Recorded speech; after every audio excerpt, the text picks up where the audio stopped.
So I think we are getting ready, right? Yeah, I think so. Let's Sure. kick it off. So Right. welcome to the Thursday Frequency Commerce Update, and let's jump in, Lars. Yeah. So thanks everyone for joining as always. We're really glad to have you here. Despite the stage setup that we have on Discord, I just want to remind everyone that this is very much meant as an open format.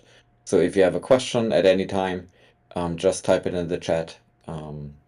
If if I if I think the question is not pointed enough, then I will make it a bit pointier as I repeat it to the to our speakers and yeah, let's get going. So topic today is commerce, and we have a couple people here who we've seen before. Stephen, great to see you. But I would say we start with a quick round of introduction, and the first one on my list is Carlos. Hey, Yeah, hello Carlos. everyone. How's it going? Yes, my name is Carlos Cabrera. I'm a software engineer for Adobe Commerce.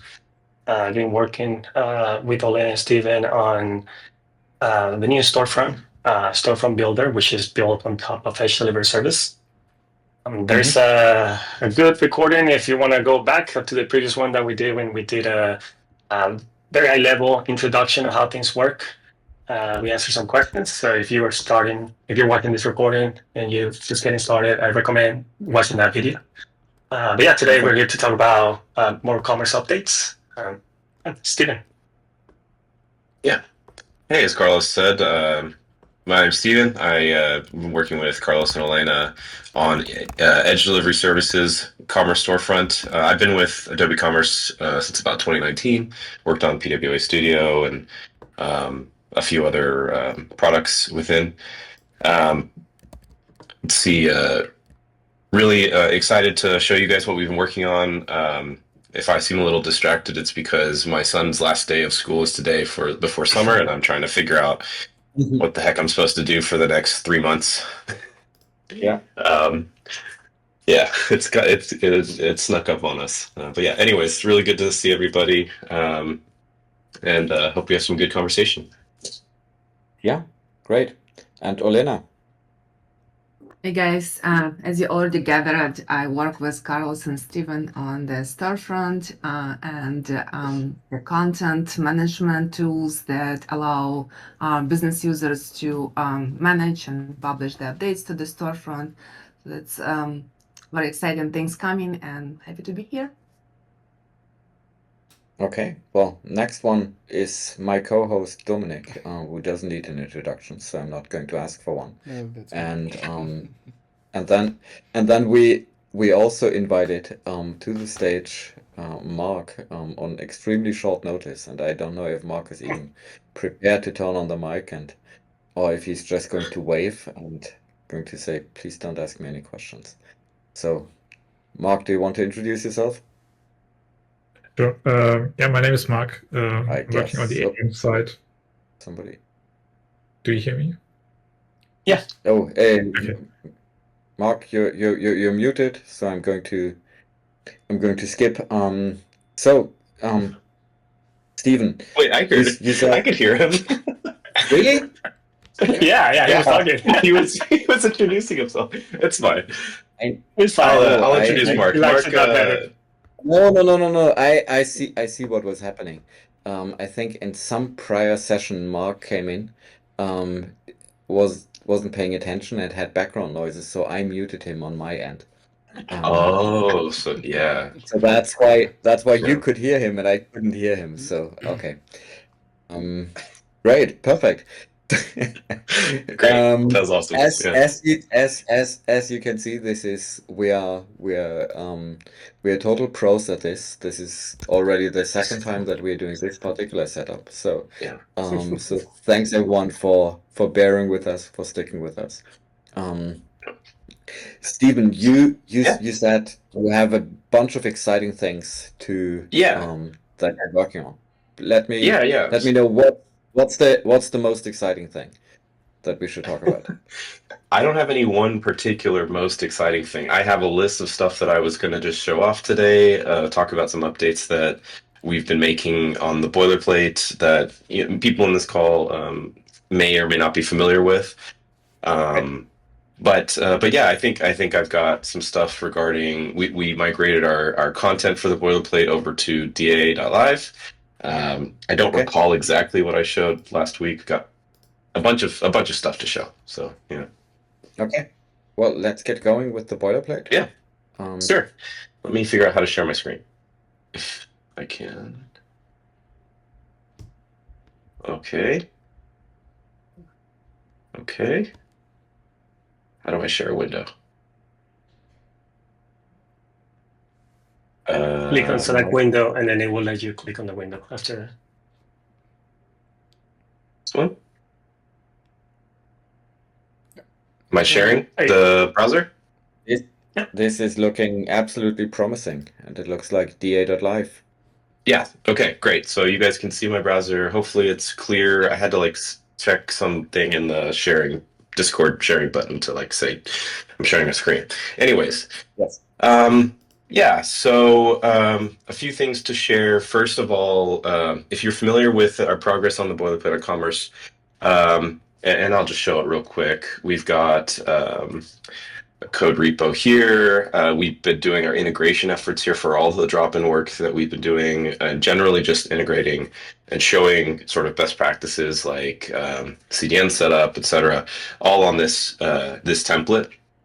It's the documented source for where you get started. You start from this place. You use the template either by clicking this or some other tools, which I'll show you later. This code base powers the site at aemshop.net, which we'll go into later. And the content behind that site is in DA.live now. We moved it from SharePoint into DA recently. Stephen, I have a question on the boilerplate. I saw that you have an a release tagged April 2025. What is your do you have a particular release cadence for the boilerplate? Yeah, so we can talk about that later. Honestly, I'll just go into it now. So there, and Olena, please interrupt me if I say anything incorrect. But the idea of the boilerplate is really meant it's like a reference. So you start with it and you generate your own template. So you're not actually forking, although you can technically fork it if you want. But the idea would be that you are taking this site, this code base, and then from that point on, you're owning and you're updating and maintaining it. What we've done, what we've realized is we need to answer. We've been answering a lot of questions like once I've forked it or cloned it, how do I update, or how do I understand the delta between when I forked it or generated and what you guys have now? Yeah. So to answer for that, we came up with this this term of suite releases, we're calling it. Essentially, we're doing we're integrating the drop-ins, new features inside an integration branch. And on a cadence, I think it's monthly. I'm not exactly sure exactly what that is, but we will release, we'll merge that back into main and call that the release. So we'll probably have one here for May soon. We'll still be doing patch, hotfix releases to the main branch for multiple reasons, but a lot of stuff we'll kind of keep in that integration branch and then do one merge in and tag that with a release tag, just so that you can better identify the difference. Okay, that sounds great. Good. So let's go back to DA. So I wasn't planning on talking about that, but that's fine. All good. So DA. We moved our content over here, and that's actually it's such a cool tool. Chris is in the audience, so if you have any questions about it, you can ask him. But I did want to show some of the stuff we've been doing lately with the tool now that we're on DA.live with our boilerplate. So for starters, and this is actually kind of related to the suite releases I should show. So we used to have, and we still do have, you know what? It looks like it was changed. Okay. We no longer have a zip file for starter content. So previously our documentation said, go to this, like, download the zip file. We had uploaded it to GitHub, and then take that content from the zip file and upload it to your destination Google Drive or SharePoint. We moved to DA, and we no longer have a zip file. We have essentially content published from this. And so I guess my point is now, when you start from the boilerplate, you will essentially get a copy of this content in your own DA space. And I may, if I have time, show you a little bit of that. Another thing I wanted to show off was something we're integrating. I'm hoping it's going to work. Somebody added columns. That's fun. This library integration here, which I believe is already, as you can see, it's on boilerplate. And now when you clone, you will also get the ability to use this. I should probably do this in a draft folder, but I'll just do like, click up here and do like cards with images. So you can see I clicked this into this library button. I click blocks, and I have this list of blocks. There's no commerce blocks yet. These are just sort of like bare bones blocks, but they're like templates, I guess you can think of. And so we've got the integration with DA that lets you essentially quickly create a template here, or a templated document using these blocks. I should undo that so I don't save it. Yeah. As long as you don't preview or publish, you're safe. Yeah. Good. Yeah. So my question would have been about commerce blocks. You said you don't have them yet. What are the what can I imagine are the commerce blocks that you're working on? So really that would just be, if you look in like a commerce page, we've got like commerce cart here. So on the cart document, we have commerce cart, and it's got some config options in this that you can set. So we would move some template of this into the block library. It really just comes down to defining them. I don't exactly remember where they're in. They're in like DA.library, I think. So on the commerce blocks, I also want to add that you guys must be aware about the universal editor extension that allows to pick products or categories. So this is something that is being integrated and will be available with the commerce boilerplate as well by default. We are also completing some of their content segmentation work that allows to target experiences created in a DA to commerce segments. So basically what will happen in the future, that the commerce segments will be exposed as a kind of a segment picker in the DA as well. So those kind of the two key things that are coming to enable this commerce context in the authoring tool. Okay, perfect. Yeah. And I was actually going to show off the universal editor integration in a second that we've got. So I'm just showing mostly like DA now, but there is a button here that will bring over to the site. And I was going to show, this is all sort of early stages. The block library is like basically got that done yesterday. And then the tools that I was going to show off to start your site will now set up your site with the block library. And then hopefully with the instrumentation for Universal Editor as well. Yeah. So yeah, I'm trying to go in order, but I'm kind of getting myself out of order. With the move to DA, your options for getting started with the boilerplate now are essentially two things. You can do like the manual process, which is essentially what we have documented at our storefront docs here. You'll clone that repo or template it. I mean, you can see that we've kind of changed it actually recently, but we do have references to DA. Most importantly, this new tool. It's called Site Creator or Content Clone or something like that. Essentially, after you've got your GitHub repo, you paste that URL here, and it pulls off the org and site name from that URL, and it uploads your content and previews and publishes it for you. So this is like a nice little UI, assuming that you've already got the GitHub repo created. The other option is the CLI, which we showed at Summit. Some of you may have used this at Summit. It's public. You can access this and try it out yourself. What it does is it essentially automates pretty much everything about setting up a edge delivery commerce site. You give it like a destination, site name, and org, and there's a concept of like templates or right now those are really just boilerplate. But for Summit, we did have a demo store. You can tell it how you want to connect to your commerce data, and really that's like just modifying some configuration, that some storefront config, which Carlos will show later.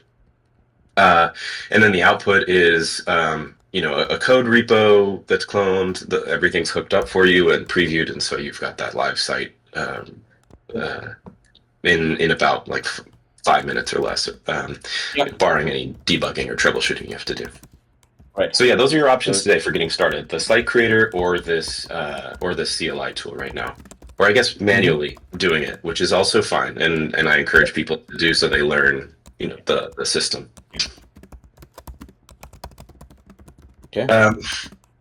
So Christian Münch is asking that he saw something called Storefront Builder mentioned in a couple of meetings. Yeah. So I guess I can show that now. So I've shown the block library, I showed the CLI, I've shown you guys the other site creator.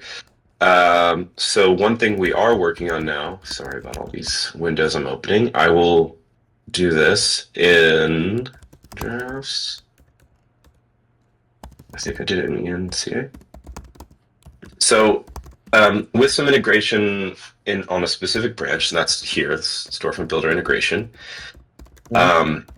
we have added instrumentation which generates the necessary files to connect your code repo to Universal Editor.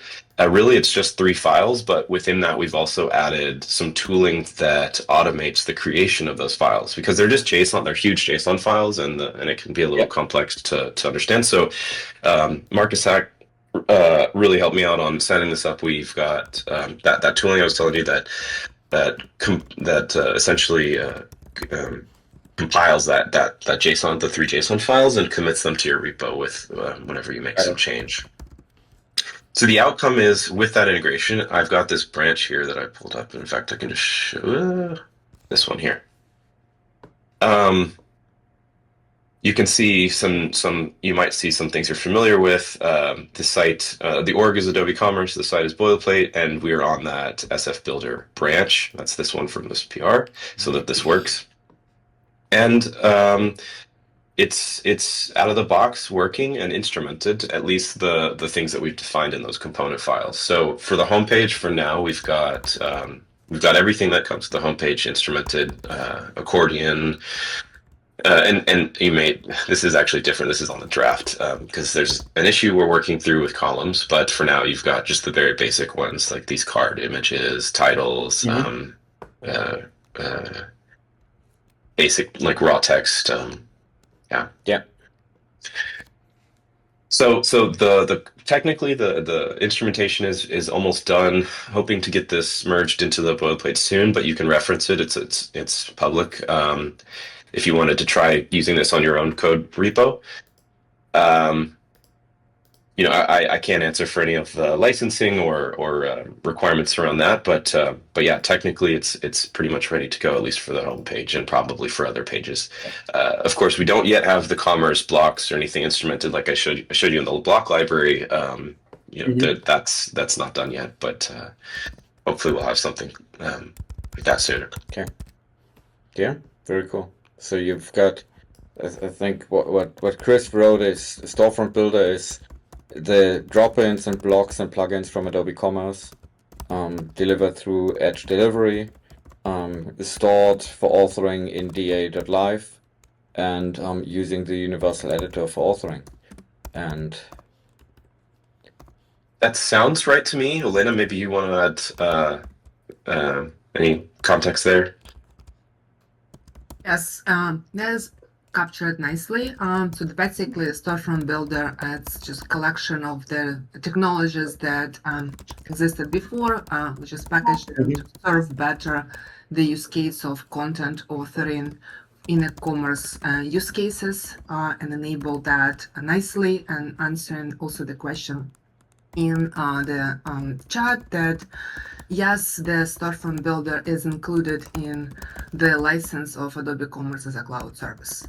So that is that also includes, like Chris mentioned, the DA with edge delivery, with universal editor, and AM assets for storing and managing assets for the lifestyle editorial content. okay, very cool. Excuse me. So I've got one last thing I wanted to show. Well, two things I wanted to show. They're kind of related. So at Summit, we had announced Adobe Commerce Cloud Service, and we have been working on sort of refining our approach internally for ensuring that the boilerplate supports these varying environments. To do that, what we came up with, we utilized the config service that aem provides to use essentially called repo list sites. In this case, what we did was we set 3 sites that use the same content, so the same DA content that you saw earlier, and the same boilerplate repo in configuration, but they have a different pointer to a commerce environment along with different headers and other information that's required for these environments. And so what I wanted to do was show what that looks like in the UI to the folks here. So on this site, this is again purely configuration based. So there's no actual code repo called boilerplate pass. There's no, and for this one, similarly, there's no code repo for boilerplate ACCS. They differ just on that configuration, but as you can see, they so again, yeah, same code, same content, just different backend information or different backends. And I've even got this third site. I had to do a little bit custom work here, but it's using ACO and it has its own data set. So it's using the same code and content, but a commerce optimizer backend. And you can actually see that. I'm not sharing Postbusters, so I will have to wait on that. But you can see that if you open up the config for each site, this is what's called public config in the context of config service of aem's config service. What we did was we created in public config this concept of defining like headers and also the endpoints for your commerce site. And so you can see on the pass environment, we've got aem shop. On boilerplate ACCS, we're pointing to our ACCS environments, and on ACO, we're also pointing to our ACO environments, along with different headers. Got it. Okay. And along those lines, been working on another tool. This is the last thing I'll show because I know Carlos has something that he wants to show. This is just a POC I whipped together recently. Essentially, we have a lot of questions internally, and I'm sure externally. Do the drop-ins as a storefront functionality work on a given backend? And so, normally you can do that with introspection. If your API provides this, there's tools like if you use Apollo GraphQL, you kind of have these built-in tools. I think this one is like they call it validating client operations. Essentially, what this tool does is you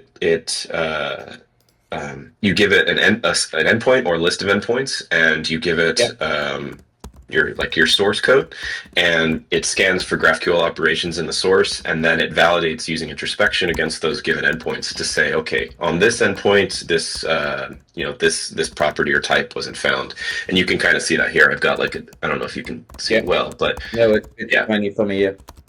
No, I can see it. So I wanted to show this off. We've got, we're going to be integrating this sort of tool into our automation flows for backend development and also our UI development, just to ensure that we've got coverage and are developing in a way that supports all the potential different environment types. Fantastic. And I think that is it on my list. Were there any questions for anything I showed while I'm still sharing? So far, I've seen applause for your documentation, applause for the coolness and poise that you bring to our Discord, and no questions. So I think you can hand it over to Carlos, and we will have another round of questions at the end. But as always, don't hold back. And not now that Steven isn't sharing anymore, he can also. I can read chat if you have more questions. Yeah, thank you. Absolutely. Let me go to sharing screen. Yeah, today I'm going to bring some updates on the work that we're doing on enabling the storefront to be able to handle multiple, what we call multi-stores. Just a quick check. You're seeing my Chrome right now?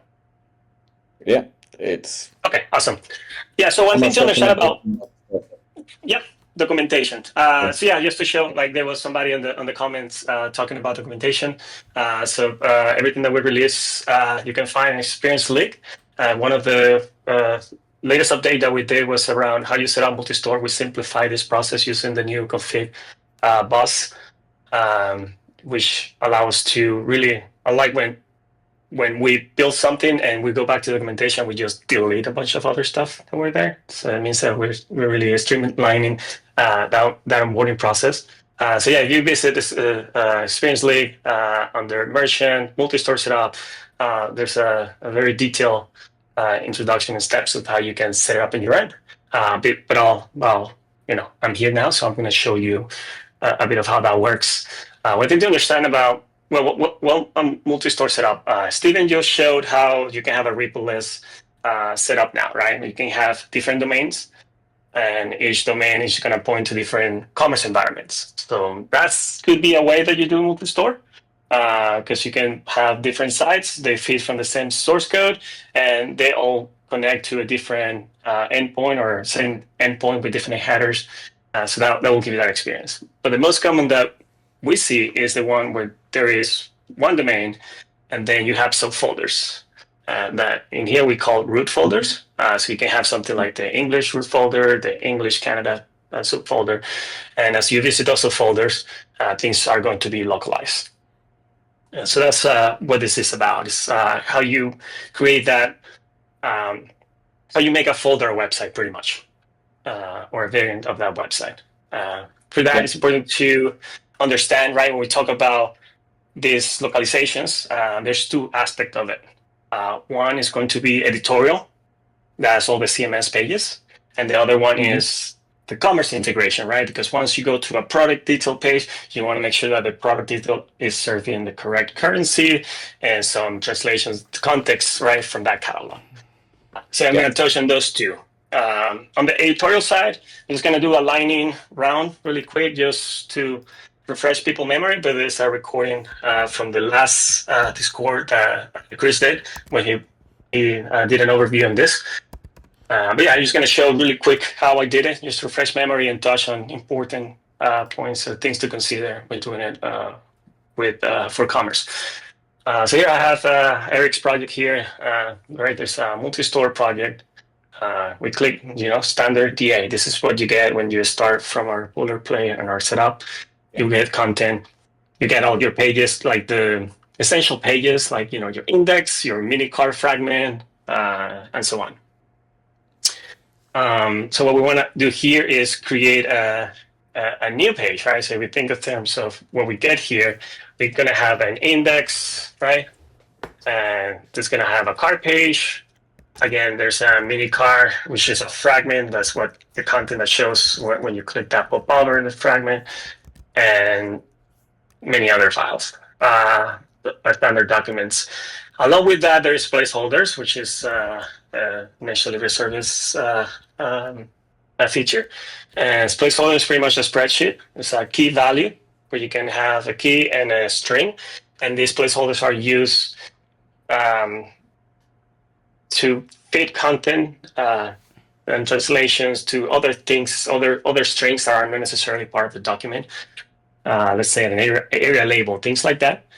We use placeholder for drop-ins because drop-ins are these components that you bring as a function that renders a piece of UI, and they fit from this placeholder. This is how we communicate any hard-coded string in the drop-ins. It can be localized, and they fit from placeholder. So when we look at translation, right, as we try to do this, let's say for a French side, what we're looking to really to do is to add a prefix there to make sure that all those pages are created and including our placeholder, and with that they get translated.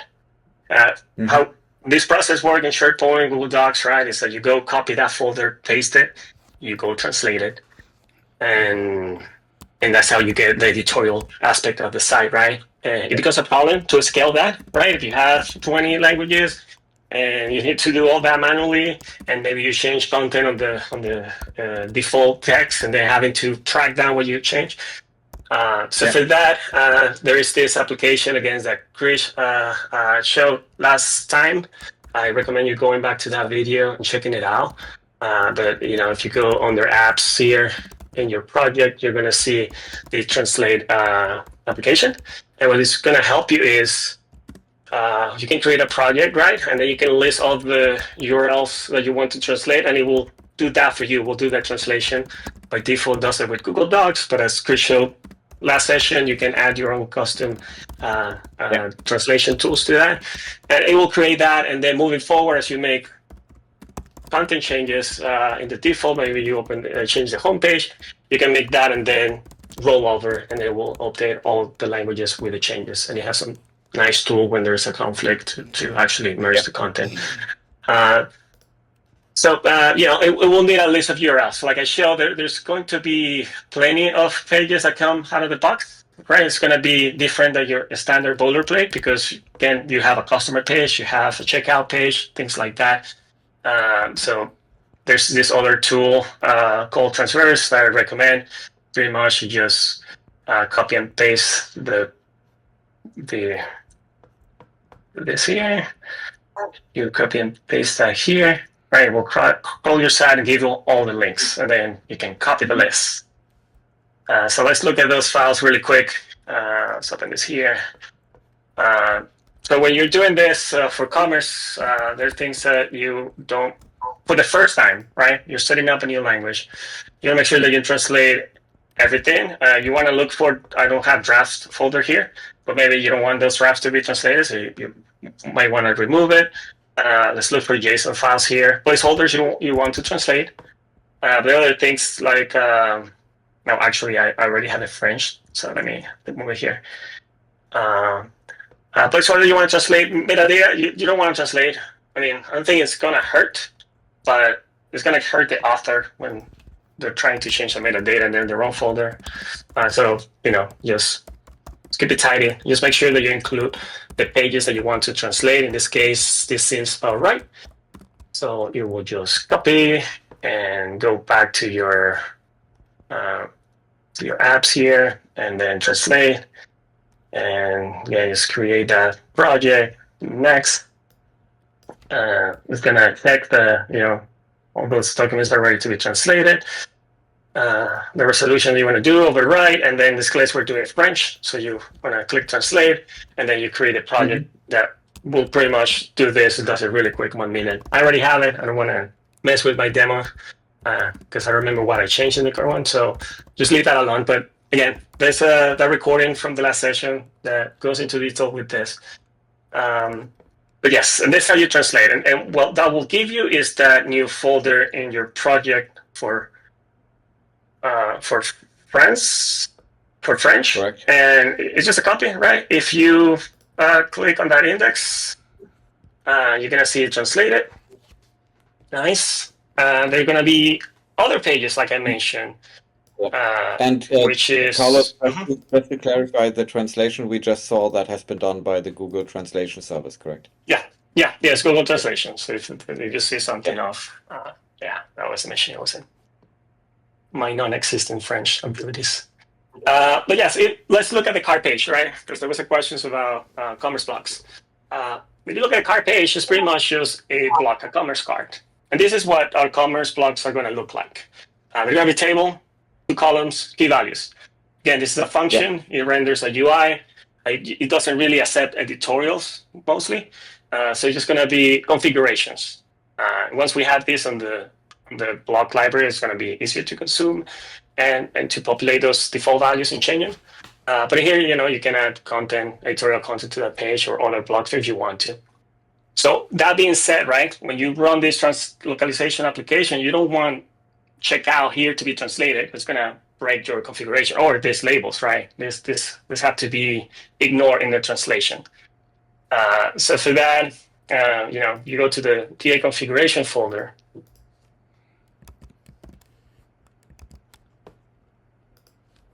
Go to the store. Right. There's this translate JSON. Now, just as a disclaimer, if you do this today with the boilerplate, the translate file is going to be missing. If you need help with this, you just go to the Discord storefront channel. Just let us know, and we'll tell you where to grab it, like the default, and put it in there. Chris can probably share that in the chat. But that's the extra step that you have to do. We will add this to the boilerplate probably this week, just in case you don't see it. There's some steps that you have to do. Yeah, we can help you set that up. So you open that translate. It's pretty much the configuration for translations. If you start in languages, for example, if you want that French to be in another location, you can change that in there. But what's important here is the doc rules, content rules, and custom doc rules, right? Because what I just showed you want certain blocks not to be translated or aspect of that block. So, for example, metadata. You want the title and description to be translated. So there's a rule where you can only translate those 2 rows if they're there. The rest can be do not translate. But in here, and would add this by default from the boilerplate as I mentioned, there are things that you don't want to translate, and that's why we add our commerce blocks list to do not translate to make sure that nothing breaks. And the same is going to be for the placeholder JSON. I can show you really quick what I mean by that, what our placeholders look like. They're putting placeholders when it comes to drop-ins, right? And some of them have variables that are, the pattern is to be in brackets. So you don't want that to be translated as well. So that's going to be a rule in that configuration. So to make sure that those stay intact. So everything else here is just standard DA. Document authoring is just a folder with a bunch of documents that has another folder with the same version of documents now translated. So what that will look like in your storefront. Actually, I'm going to run this local host because I want to take it step by step. So in my project here, npm star. Right, so that's localhost. So that's my standard site. If I go my catalog, just this, and there's a product. There's my mini car. Let's add it's mini car. If I were to add that French, one thing is important when you're messing with configuration is make sure you clear your cache. Configuration, this is something that you don't do often. You do this as a developer. They get aggressively cached in the browser to make sure that we're not like making a bunch of requests and stuff.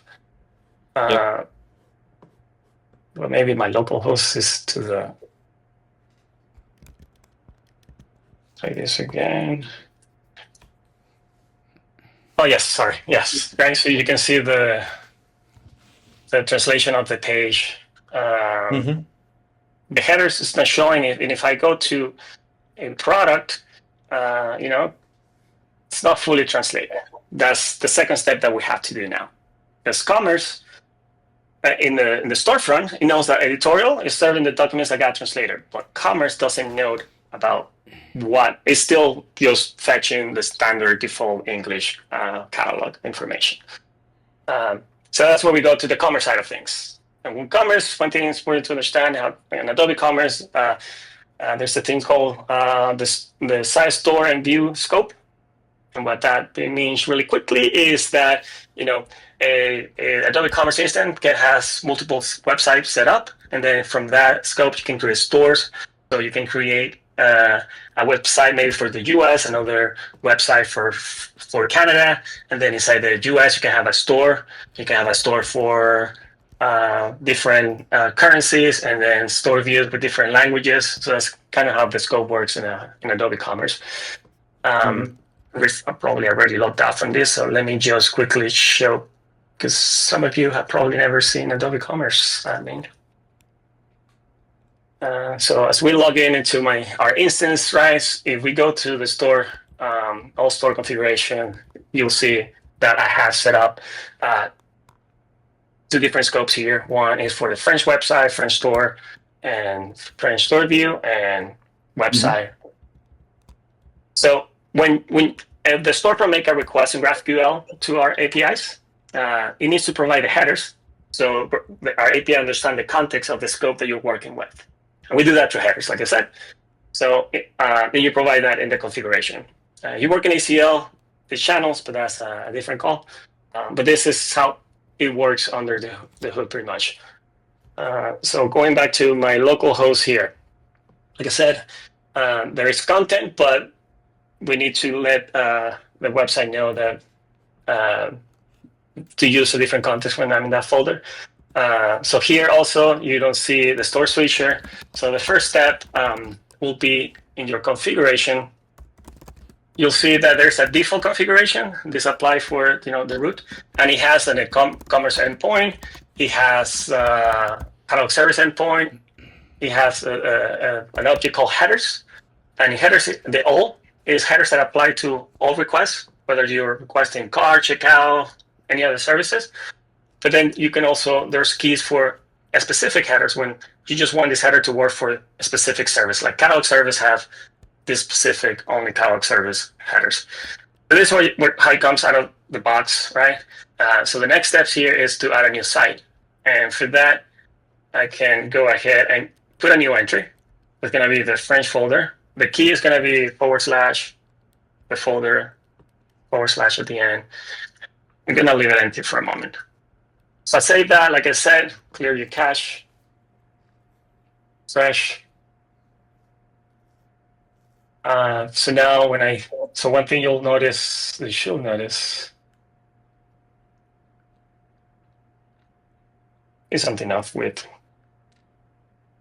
Let me try this again. If now we jump to the, okay. Sorry, I was touching this before this, so all right. Well, I'll move to the actual environment we have here. Yeah, yes. So I can show you here. So the config, what it looks like, right, is have this extra. What I was trying to show live there, that new French folder, and you have headers. And you can see I don't have to repeat all the information. I just need to say, okay, when you're in this folder, you're gonna use this, change this. So what it does in the, under the hood, it's gonna use the default headers and it's gonna do a did merge and overwrites the values that you provide. So it's helpful to keep a clean configuration where each folder can have any headers. And so now, when we make when the storefront detect that there is two configurations, this new store switcher is going to pop up. If you don't like it, that is in the block of your project. You can change this as you want, delete it, move it somewhere else. But out of the box, we'll give you this example. And from here on, you can change to Canada. So now you can see everything gets translated. But also, as I visit that product, my product is not only translated, but also has a currency for Canadian dollar. And again, all this is doing, if I remove this tag, is that depending on the folder that you're in, it's using that context from that configuration to set the headers. This is useful if you want to also add other configuration for your setup. for example, analytics values, or you have a plugin or something, and you just want to be able to retrieve and use any type of information depending on the folder that you're in, you can set that up. And what's cool about this with the boilerplate is that you can see all the links in here. Now let's see. Well, let's add to cart actually. Let's see, our mini cart is translated, but also as I navigate to other pages, all links get automatically changed relative to that root folder. Right. Very nice. Yeah. And so all of that is taken care for you, and yeah, all things translated.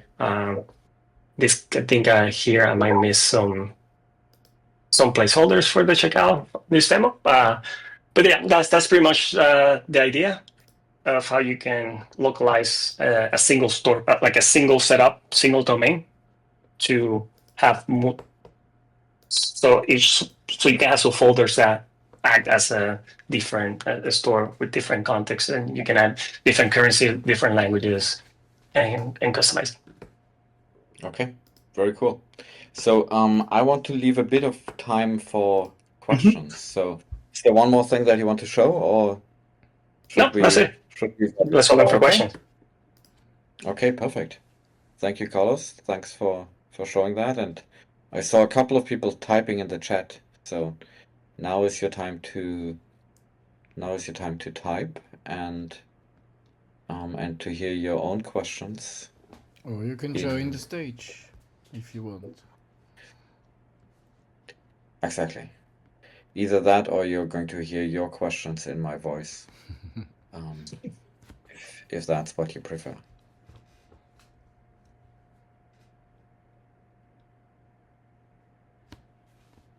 So, Manav.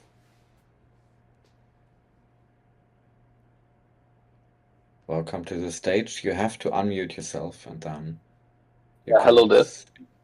Hey, good to see you. Yeah, I have been following from the last meeting also and practice whatever has been discussed here, and especially interested into like how we can convert our Magento extensions into storefront, right? So in the enterprise requirements, some of the like most of the brands wants the layered navigation, mega menu, and customization in checkout. So looking forward to discuss the roadmap, how we can convert our existing extension to a storefront, right? I know a bit of like app builder customization and API mesh. So I have did the like high level customizations there, and maybe like Christian Munch can help, or like from someone from the product team, right? That how I can proceed by myself, as a POC or as my side project by like moving one extension, making one extension compatible to the storefront, right? So I don't think Olena's on the call, but I understand your question. Yeah. So it sounds like you're familiar already with App Builder and API Mesh. So that's the direction that we're going. We have we're working on some extensions already in house. Oh, Olena's back. All right, I didn't see you on there. Thanks. Maybe she can answer that. I also want sorry to interrupt you here. I also want an opinion from Christian Munch, as I guess he's the one of the guy who is developing from years in commerce, right? So I also want to know his perspective here, and I'm really looking forward to contribute wherever I can, to make many extensions available at our storefront. Please continue, Stephen. Yeah, I'll actually hand to Olena because she can help you here.